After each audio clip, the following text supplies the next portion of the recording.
Shalom everyone, you're all here again for HebrewInIsrael.net. I'm really glad you joined me again. To remind everyone, if you want to help out with the production of videos, research, and things I put on the website, you can go to the website HebrewInIsrael.net and click the donation button. This week, I want to open up another subject that appeared in the news. Though this information was published last week, there was also articles that were published even earlier than that, a couple of months ago. And it is the subject of fabrics which were discovered in Timn'a, which is an archaeological site in eastern Israel in the desert. The region itself, by the way, was actually occupied by different people, including Edomites and other groups. So it's very important to remember that we need to be careful how we assess and interpret these findings. Now, these are fabrics which were discovered in Timn'a. They were actually dyed in blue and red. And this is very important for us because we also have the commandment in the Torah to use blue dyes and red dyes in the temple and blue dyes in our tzitzit, as appears in Numbers 15, Bamidbar Tetvav. And what's very interesting here is the finding itself.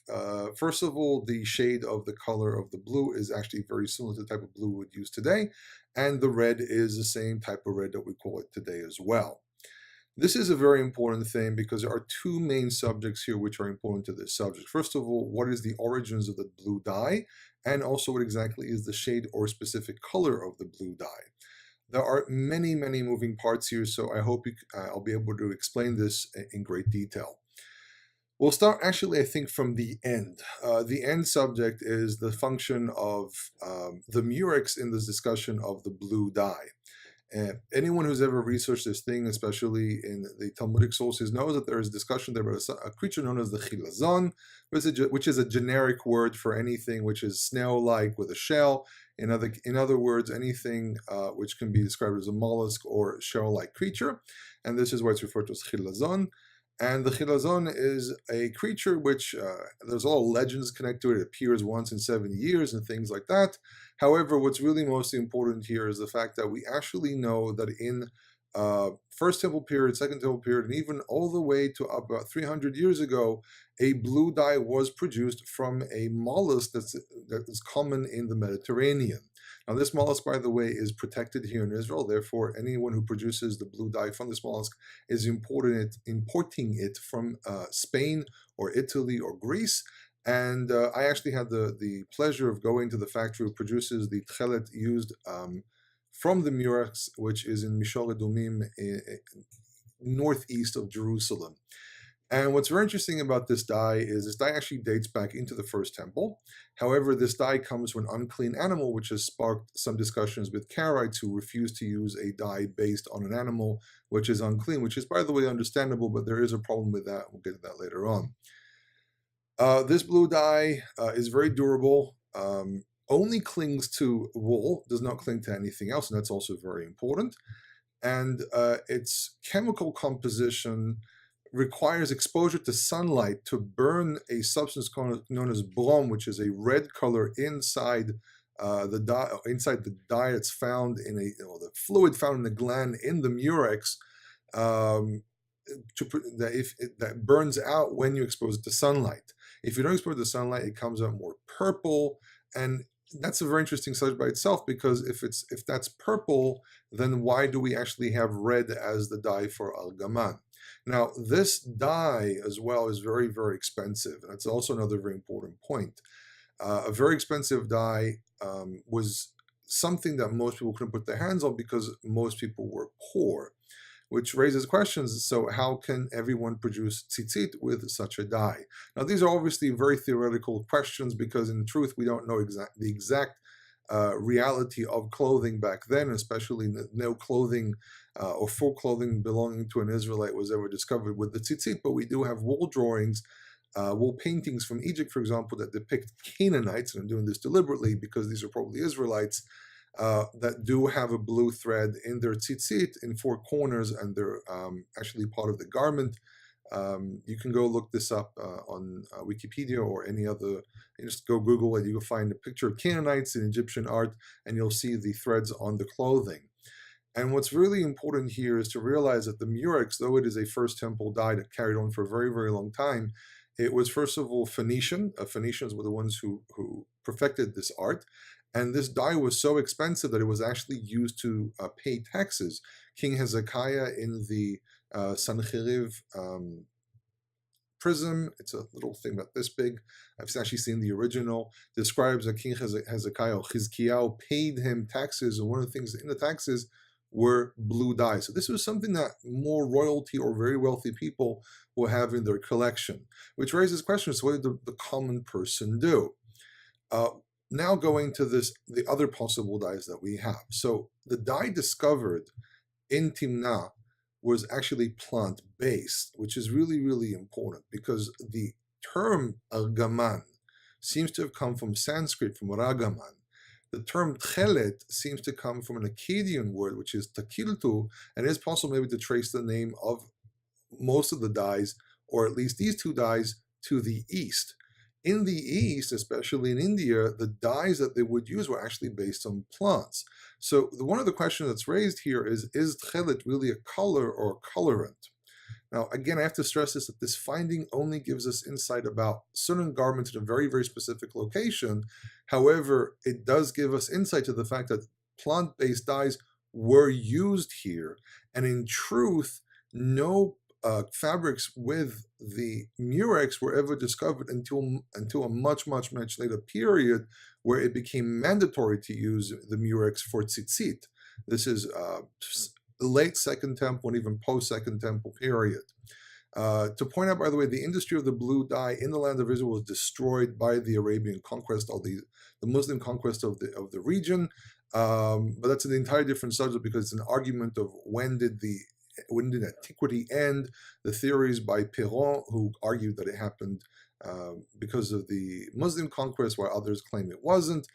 Not the point. The point is that this art of dyeing with the murex died out slowly until about 300 years ago it completely vanished. Now, I'm still going to go backwards. The next stage is a thing known as Prussian blue. Prussian blue is basically a chemical reaction that's created through adding bull's blood to a bunch of chemicals. The dye itself, the blue dye itself, doesn't show up just because of the specific blood. It shows up because of the chemical bond that the blood, as a biological or carbon base with a protein, gets involved with a whole bunch of other chemicals, and that's how the blue comes in. But the blood itself is not the reason for the blue. What's very clear is that the dye used in the murex was caused by the gland from the murex itself, and the subject that we have here is a completely different chemical component. Now, this is not exactly chronological. I'm basically going from today, where people start using murex, and I'm going backwards from there. Murex is going to show up again in another layer of this discussion. So this Prussian blue was rediscovered by a rabbi from called the Radziner Rebbe, who claimed that he discovered how to produce Tekhelet through using the ink of a cuttlefish. Now, this is basically Prussian blue done in a completely different way. The blue itself doesn't come out from the ink. It only comes from the bonding or the chemical reaction with this ink, which it basically is, for all needs and purposes, is almost like using bull's blood.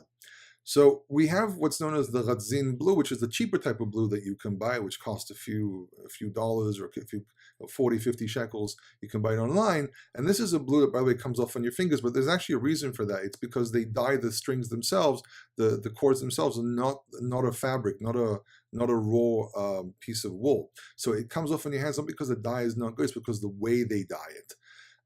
But this is obviously Prussian blue, so this is obviously not the rediscovering of what was done in the Second Temple. Now, again, we go back to the Second Temple, going back in history, and what we discover here is the usage of royal blue as a common type of blue that was used at least by wealthy people and maybe by some sections of the Jewish community. However, in post-Second Temple and even time of Second Temple, there were plenty of people who were forging blue by adding other substances and so on to try to produce a blue that will resemble the murex. This shows that there were probably plenty of people who understood that this stuff is too expensive.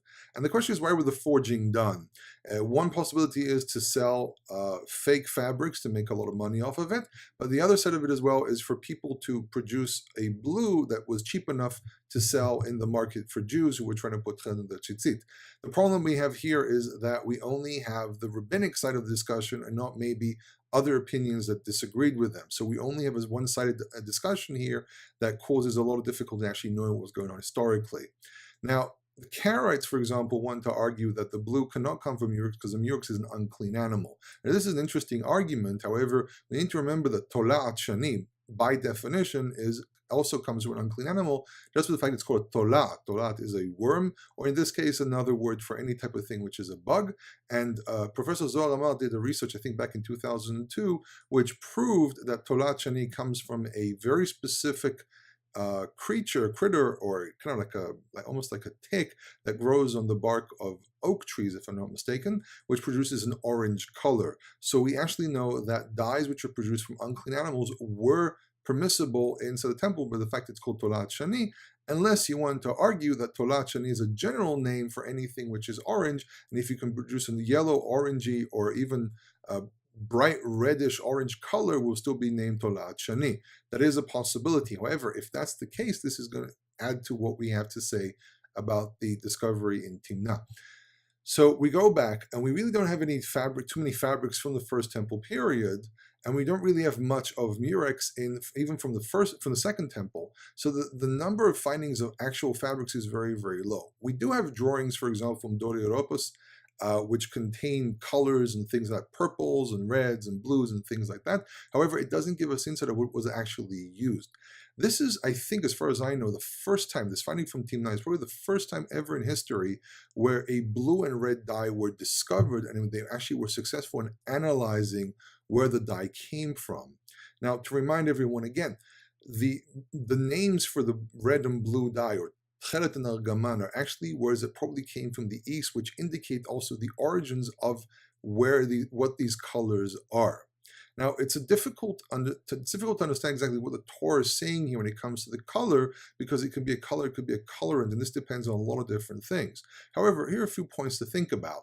For example, we said that any substance from the murex is only able to link itself to wool. But what do you do for the fact that, for example, Egyptians mostly used linen?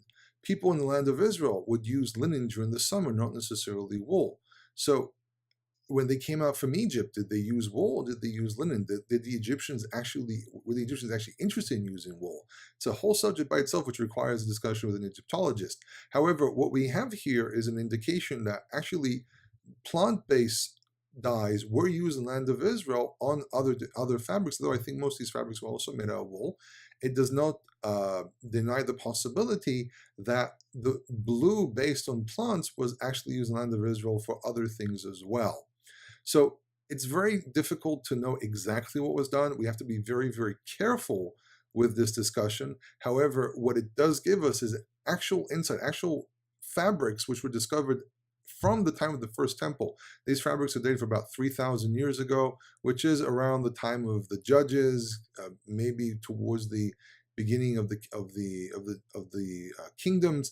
However, what's really most important here is the fact that something physical is actually discovered. But again, we have to be very careful with this, because it doesn't prove anything about Israelite culture, doesn't prove anything about what Israelites will do for their tzitzit. However, what it shows is the presence of a plant-based dye in the land of Israel at a period where Israelites were keeping Torah, which might give us some indication of what was actually practiced. Now, by the way, this does not negate the possibility that wealthy people would use an expensive product, while poor people or middle-class people would use a cheaper product, or maybe something in between them, maybe combinations where you can use a little bit of this, a little bit of that, and it produces even a nicer blue, like what we call mid-range and so on.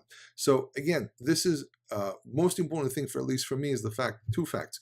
The first one is the fact that we can see what blue and red were back then. It's exactly the same that we have today, which basically takes out the whole discussion of, was it maybe a purple, maybe it was a turquoise or something like that. It seems to be that blue was blue the same way we say blue today, and Tekhelet actually relates to a blue shade and nothing else. These were probably, it seems to be deeper blue, though again, the spectrum of colors back then probably was different. I had a discussion many years ago with Rabbi Ariel at the Temple Institute, and he actually made the claim that the spectrum of colors was very different, and things could belong to the name blue, even if they weren't really blue as we define them today. Today, the definition of colors is a lot more complex. There are entire, what you can call charts, or like rugs that you can open up, and you have loads and loads of different colors. Anyone who's ever done any painting in their house or something like that will know this. And the other side of it as well is it also shows us that there was a plant-based dye in existence in the region. I will point out, by the way, one more little point that my friend made to me, the friend who worked in Timn'a, is that not all fabrics were actually dyed. Some fabrics were only painted on, and you can find stripes, for example, painted on a fabric from the outside with what you call a brush or something like that. So that's another interesting thing. In any case, I hope you enjoyed this video. I really hope I didn't miss anything. There's a lot of details here, so I might have missed something, but if I did, please notify me in the comments, and I will try to add that information. In any case, thank you for joining me again, and don't forget to visit my website, hebrewisrael.net. Kol Tov.